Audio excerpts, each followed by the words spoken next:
જય કિસાન મિત્રો, આજે 3 જાન્યુઆરી 2026 રોજ સુરત ખાતે ગુજરાતના મુખ્યમંત્રી શ્રી, અનેક કેબિનેટ મંત્રીશ્રીઓ, રાજ્ય કક્ષાના મંત્રીશ્રીઓ, ગુજરાતના પ્રદેશ પ્રમુખ, પૂર્વ પ્રદેશ પ્રમુખ, આ બધાની હાજરીમાં એક ભવ્ય રાજસ્વી સન્માન સમારોહ યોજાયો. પણ આ સન્માન સમારોહમાં બે બાબતની ખોટ રહી ગઈ હોય એવું મારા જેવા નાના માણસને લાગે છે. આ સન્માન સમારોહનું આયોજન લેવા પટેલ સન્માન સમિતિ દ્વારા કરવામાં આવેલું, અને એવું કહેવામાં આવ્યું હતું કે લેવા પટેલ સમાજમાંથી જે લોકો મંત્રી સંત્રી બન્યા છે, ધારાસભ્ય બારાસભ્ય કંઈક બન્યા છે, એ બધાનું સન્માન કરવાનું છે સમાજ તરફથી. એ તો સારી બાબત છે, સમાજ તરફથી સમાજના કોઈ આગેવાનનું સન્માન થાય એ તો સારી બાબત છે, એમાં કશું જ ખોટું નથી. પણ ગુજરાતના ઇતિહાસના કદાવર નેતા કોણ? ખેડૂત નેતા બોલો તો ખેડૂત નેતા, પટેલ નેતા બોલો તો પટેલ નેતા, લેવા પટેલ નેતા બોલો તો લેવા પટેલ નેતા, ગામડાના નેતા બોલો તો ગામડાના નેતા. તમને જે લાગણી થાય, જે ભાવ આવે, એ ભાવ સાથે જેને સંબોધી શકો એવા બાપા એટલે કે સ્વર્ગસ્થ કેશુભાઈ પટેલ, એને તમે લેવા પટેલ, કિસાન નેતા, પટેલ નેતા, ગામડાના નેતા, જે કયો તે. પણ એને આજે કોઈએ યાદ ન કર્યા. કા ભાઈ? સમાજ દ્વારા આયોજન હતું કાર્યક્રમનું, સમાજના કેટલાક લોકો મંત્રી બન્યા, એનું સન્માન કરવાનું જ આયોજન હતું. તો ગુજરાતના ઇતિહાસના શક્તિશાળી નેતા કે જેણે આઝાદી પછી સળંગ છેક 1952 થી ચાલી આવતી કોંગ્રેસ પાર્ટીની સરકારને 1995 હરાવી અને ગુજરાતના ઇતિહાસમાં પહેલીવાર બીજેપીની સરકાર બનાવી, એવા શક્તિશાળી અને કદાવર પાટીદાર નેતા અથવા લેવા પટેલ નેતા અથવા કિસાન નેતા, એને તો કોઈએ યાદ ન કર્યા આજના કાર્યક્રમમાં. આજે કાર્યક્રમમાં બેઠેલા મંત્રી તંત્રી શું એટલા બધા મહાન છે કે કેશુભાઈ પટેલ કરતા મોટા થઈ ગયા? તો આ સન્માન સમારોહના નામે સમાજને ગુમરાહ કરી, સમાજને હાથો બનાવી અને પોતાના રોટલા શેકવાનું ષડયંત્ર એ આ ઘટના ઉપરથી સામે આવ્યું કે સ્વર્ગસ્થ કેશુ બાપા પટેલ, એને આજે કોઈએ યાદ ન કર્યા. અને એવું તો શું એમણે ખરાબ કામ કર્યું કે એને યાદ પણ ન કરવા જોઈએ? એવું તો કોઈ કામ નથી કેશુ બાપાએ કર્યું. કમસે કમ યાદ તો કરી લેવાતા સમારંભની શરૂઆતમાં, વચ્ચે કે છેલ્લે, કે કેશુભાઈ પટેલ અમારા. અને આજે જેને મંત્રી બનાવ્યા છે, જેનું સન્માન કરવાની વાતો થઈ રહી છે, એ મંત્રીઓની કઈ લાયકાત જોઈને એમને મંત્રી બનાવ્યા છે? કેશુભાઈ પટેલ તો ગામડામાં જન્મા, અભણ ગરીબ ખેડૂત પરિવારમાં જન્મા અને પોતાના સંઘર્ષના દમ ઉપર ગુજરાતના મુખ્યમંત્રી બન્યા. અને એ તે કોંગ્રેસ પાર્ટીનો દબદબો હતો જે દિવસે આખા દેશમાં. એ જમાનામાં કેશુભાઈમાં તો એ આવડત હતી, છતાંય કેશુભાઈનું નામ લેતા શરમ લાગે છે. અને ખાલી ભાજપમાં કે મોદી સાહેબના પગલુછણિયા બનીને ફરો અને તમને કોઈ પણ પ્રકારનો હોદ્દો ભાજપમાં મળી જાય, એમાં શું સન્માન કરવાનું? એમાં ક્યાં આવડત આવી? એમાં ક્યાં જ્ઞાન આવ્યું? એમાં ક્યાં અનુભવ આવ્યો? એમાં ક્યાં કોઈ મોટી 30 માર ખા વાળી વાત આવી? ભાજપમાં તો પ્રેક્ટિસ છે, કોંગ્રેસમાંથી આવેલા નહીં મંત્રી બનાવી દે છે, કોઈ પણ ને કંઈ પણ બનાવી દે છે, આવડત હોય કે ના હોય. તેમાં સન્માન ફન્માન શું? પણ સન્માન જ્યારે સમાજના આગેવાનોનું થતું હોય, ત્યારે સમાજના સૌથી શક્તિશાળી કદાવર નેતાને યાદ તો કરવા જોઈએ કમસે કમ. એક તો આ બાબતની ખોટ રહી ગઈ. બીજું કે CR પાટીલ જળ શક્તિ મંત્રી બન્યા છે. ઓહો, જળ સંચય કે સંચય કે જે કઈ શબ્દ વપરાતો હોય, ગુજરાતના ઇતિહાસના પહેલા એવા નેતા હતા કેશુભાઈ પટેલ, જેણે 2 સૂત્રો આપેલા કે દાદો એક હનુમાન દાદો, બીજો કોઈ દાદો નહીં. ગુંડા બુંડા કોઈ જોઈએ નહીં ભાઈ ગુજરાતમાં ક્યાંય પણ. કડક કાર્યવાહી કરીને બતાવેલી. અને બીજું સૂત્ર કેશુભાઈ પટેલનું હતું કે વરસાદનું પાણી રોકો. એનો અર્થ કે ભગવાન જે વરસાદ આપણને આપે છે, એ પાણી નદીઓમાં માધ્યમથી, નદી કે મોકળાના માધ્યમથી દરિયામાં જઈને વેડફાઈ ન જવું જોઈએ. ચેકડેમ બનવા જોઈએ, ડેમ બનવા જોઈએ, ને પાણી જમીનમાં ઉતરવું જોઈએ, જેથી કરીને એ પાણી સિંચાઈ અને પીવાના ઉપયોગમાં આવે. ગુજરાતના ઇતિહાસમાં પહેલો નારો આપ્યો તો કેશુ બાપાએ કે વરસાદનું પાણી રોકો.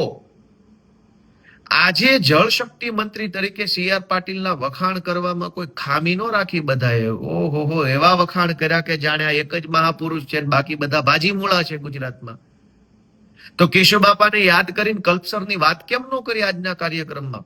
સી.આર. પાટીલે બોલવું જોઈતું હતું કે હું જળશક્તિ મંત્રી છું, ગુજરાતમાં કેશુભાઈ પટેલનું અધૂરું સપનું હું પૂરું કરીશ, કલ્પસર યોજના પૂરી કરી બતાવશું, અને ગુજરાતનું અંદર જે ખંભાતના અખાતની અંદર જે પાણી આવે છે, વળતી ભરતી આવે છે, એ બધું જ પાણી કલ્પસર યોજનાના માધ્યમથી રોકાશે અને આખા કાઠિયાવાડને લીલુંછમ કરવામાં આવશે. કેમ ન બોલ્યા?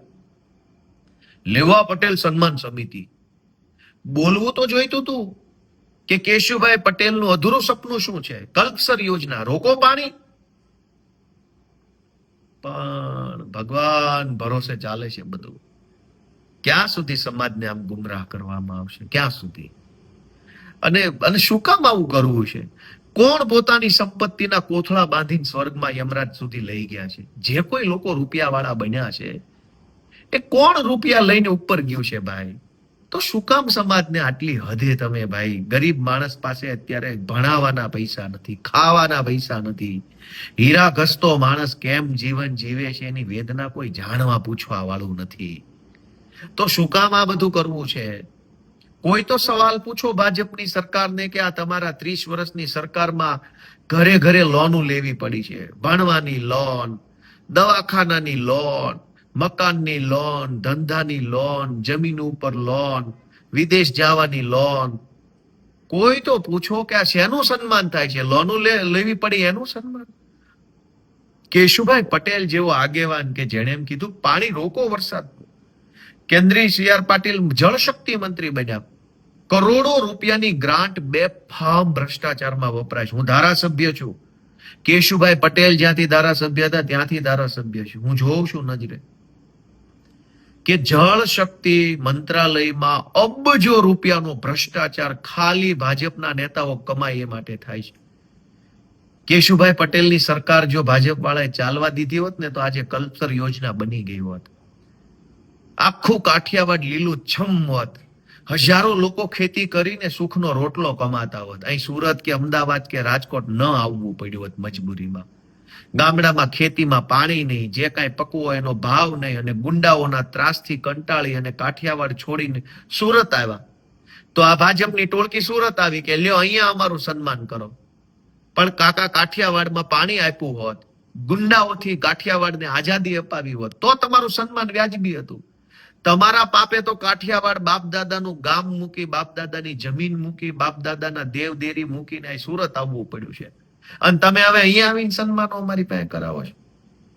આજના આ સન્માનમાં કેશુભાઈ પટેલ જેવા કદાવર શક્તિશાળી આગેવાનનું નામ ન લેવું એ બતાવે છે કે આ સન્માન સમારોહનો કાર્યક્રમ એ સમાજ માટેનો નહોતો, ફાઇલો પાસ કરાવવા વાળા નહોતો.